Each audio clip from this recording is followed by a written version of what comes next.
Buenos días, ¿cómo están? El día de hoy vamos a trabajar un tema que se llama hidróxidos. En la clase anterior habíamos visto como un abrebocas de qué son los hidróxidos, pero hoy lo vamos a tomar un poquito más a fondo. Un hidróxido ya sabemos que es la unión entre un óxido básico, es decir, metal-oxígeno, más agua, y esto lo que va a hacer es que va a generar una reacción. Siempre que encontremos esta línea larga significa reacción, es decir que los elementos que se encuentran implícitos van a empezar a cambiar su comportamiento. Siempre que se dé la formación de un hidróxido vamos a tener en cuenta primero el elemento metálico, luego vamos a tener en cuenta el oxígeno, entonces aquí tenemos el oxígeno, y finalmente vamos a tener en cuenta el hidrógeno.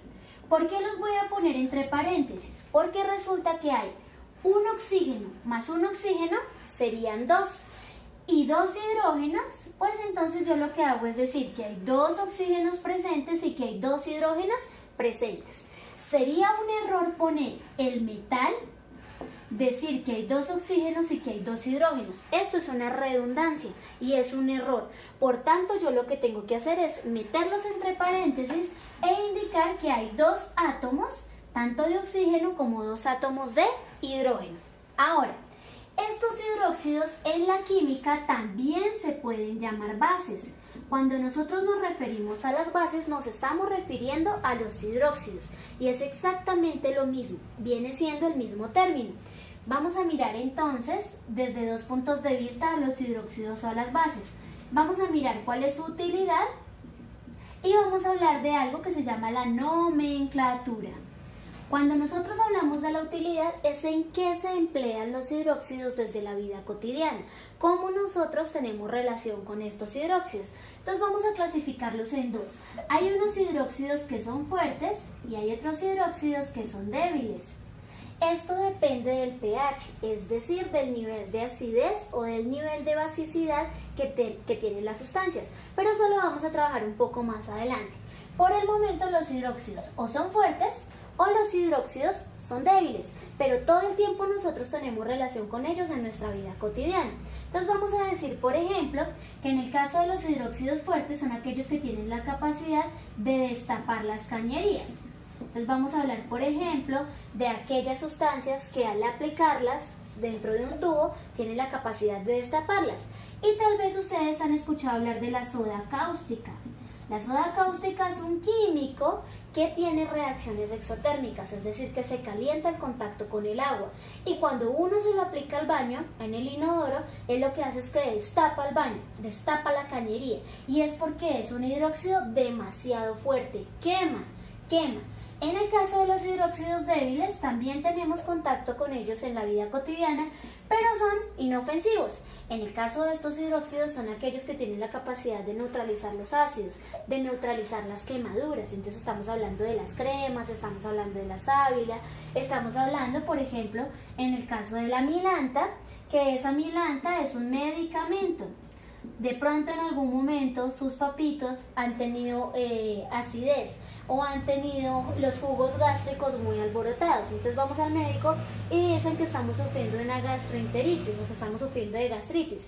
¿Qué le manda el médico? Milanta. Y esa milanta es un hidróxido de aluminio o es un acetato de aluminio. Entonces esa milanta lo que va a hacer es que va a ir a controlar esos ácidos que están allá muy fuertes, como en el caso de la propaganda de Gaviscon, cuando vemos que los bomberitos están allá aplicando la milanta y lo que hacen los ácidos es que se bajan, los neutralizan. Entonces tenemos las dos caras de la moneda. La utilidad de los hidróxidos fuertes, que son supremamente agresivos, y la utilidad de los hidróxidos débiles, que lo que ayudan es a controlar los ácidos, son un poco más, digamos que más opacos. Ahora, cuando nosotros hablamos de la nomenclatura de esos hidróxidos, tenemos 4 formas de nombrarlos. Pero vamos a tomar un ejemplo como para que sea un poco más fácil de entender. Voy a tomar al óxido de calcio más agua y eso me va a producir. Siempre voy a mencionar primero al elemento, luego al oxígeno y finalmente al hidrógeno. Voy a revisar cuántos oxígenos hay y cuántos hidrógenos hay. En este caso tengo 2 oxígenos y tengo 2 hidrógenos, por tanto entre paréntesis indicando que hay 2 para cada uno de ellos. En este caso este señor se llama un óxido de calcio, es un óxido básico. aquí tengo agua, pero ¿cómo se llamará este señor que es el más importante y es el que vamos a aprender a nombrar? Entonces vamos a tener una nomenclatura común, vamos a tener una nomenclatura stock, vamos a tener una nomenclatura sistemática y por último vamos a tener una nomenclatura tradicional. Les explicaba en el video anterior que la nomenclatura común, como su nombre lo indica, es la que más se utiliza. Cuando nosotros trabajamos los hidróxidos, la común es la que más vamos a utilizar.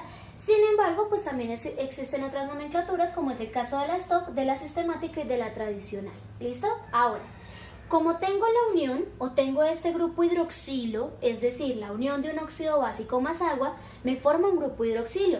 Por tanto, se llama hidróxido del elemento que esté trabajando. En este caso estoy trabajando el elemento calcio. Su nombre común es porque es el que más se utiliza, vuelvo y lo digo. Se llama hidróxido porque tiene presencia de un grupo hidroxilo del elemento que esté trabajando, en este caso el calcio. Hidróxido de magnesio, hidróxido de potasio, hidróxido de oro, hidróxido de plata. Lo único que voy a tener en cuenta es que no puedo tener no metales, eso sí no van a ver. Aquí solamente hay metales presentes. Vamos con la nomenclatura stock. Se llama hidróxido también por tener un grupo hidroxilo, hidróxido de calcio. Y en un paréntesis voy a poner la cantidad de átomos que acompañan al grupo hidroxilo. En este caso va a ser 2. Ese numerito puede variar. Si aquí hay un 3, pues el número romano será 3. Si aquí hay un 5, el número romano será 5. Si aquí hay un 7, el número romano será 7. Porque es la cantidad de átomos que acompañan al grupo hidroxilo, al grupo funcional, al elemento más importante dentro de nuestra reacción. Vamos con la sistemática. Voy a utilizar los prefijos cuantitativos. En este caso, como hay dos grupos hidroxilos, se llama dihidróxido de monocalcio, si se quiere, pero en este caso lo vamos a dejar solito, de calcio. Acuérdense que no es necesario poner el mono para el elemento. Es solamente obligatorio cuando se trabaja con el grupo funcional. Si solamente hubiera un hidrógeno y un oxígeno, se llamaría monohidróxido. Pero como en este caso hay dos, pues se llama dihidróxido de calcio. Y finalmente en la tradicional, pues entonces voy a tocar los estados de oxidación. El grupo hidroxilo siempre trabajará, siempre con un estado de oxidación -1. Así como el oxígeno, cuando vimos los óxidos, trabajaba con -2, aquí el grupo hidroxilo va a trabajar con -1, siempre, y eso no va a cambiar. Entonces vamos a hacer la operación matemática. 2 por 1, 2. Y como es negativo, pues menos.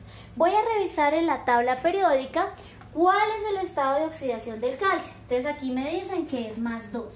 Entonces dice que 1 por 2, 2. Y 2 menos 2 me da 0. Fíjense que la operación matemática es muy parecida a la de los óxidos. Lo único que cambia es que el grupo hidroxilo es -1.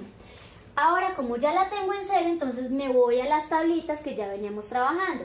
Cuando un elemento trabaja con un solo estado de oxidación, la terminación es oso. ¿Listo?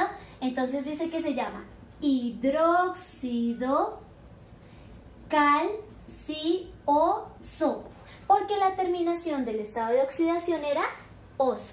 Vuelvo y le repito, para la nomenclatura, es decir, para el nombre, se encuentra determinado por la IUPAC que lo que más se trabaja es la nomenclatura común, hidróxido del elemento que esté trabajando. Pero si me quiero complicar la vida, pues entonces reviso stock, sistemática y tradicional, que también son válidas dentro de la nomenclatura IUPAC. Voy a necesitar que revisen la plataforma Classroom, donde les voy a dejar un pequeño trabajo. ¡Chao!